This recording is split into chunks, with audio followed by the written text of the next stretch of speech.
হয়, ঘুম আসে না, বুক ধড়ফড় করে, ভবিষ্যৎ নিয়ে ভয় গ্রাস করে, তখন গীতার বাণী মনে করিয়ে দেয়, তোমার কর্তব্য করো, ফলের চিন্তা আমাকে ছেড়ে দাও। এই একটুকু উপদেশের মধ্যে অসীম শক্তি লুকিয়ে আছে। আমরা যত বেশি ফল নিয়ে ভাবি, তত বেশি দুশ্চিন্তা বাড়ে। কিন্তু যদি মন দিয়ে কাজ করি আর ফলের দায়িত্ব ঈশ্বরের হাতে ছেড়ে দিই, তখন মন হালকা হয়ে যায়। কারণ তখন আমরা বুঝি, আমার কাজ চেষ্টা করা, ফল দেওয়া তার কাজ। জীবনের কষ্ট অনেক সময় আমাদের অহংকার ভেঙে দেয়। আমরা বুঝতে পারি সবকিছু আমাদের নিয়ন্ত্রণে নয়। এই উপলব্ধি প্রথমে কষ্ট দেয়, কিন্তু পরে মুক্তি দেয়। শ্রীকৃষ্ণ বলেন, যে মানুষ নিজের অহংকার ত্যাগ করে সেই প্রকৃত শান্তি পায়। কারণ অহংকার যত বড়, আঘাত তত বেশি লাগে।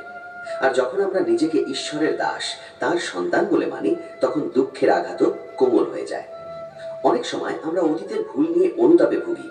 মনে হয় যদি তখন অন্যভাবে সিদ্ধান্ত নিতাম। কিন্তু গীতা শেখায়, অতীত চলে গেছে, ভবিষ্যৎ এখনো আসেনি। তোমার হাতে আছে শুধু বর্তমান মুহূর্ত। এই মুহূর্তকে সঠিকভাবে ব্যবহার করাই সত্যিকারের জ্ঞান। কষ্টের সময় অতীতের ভুল ভেবে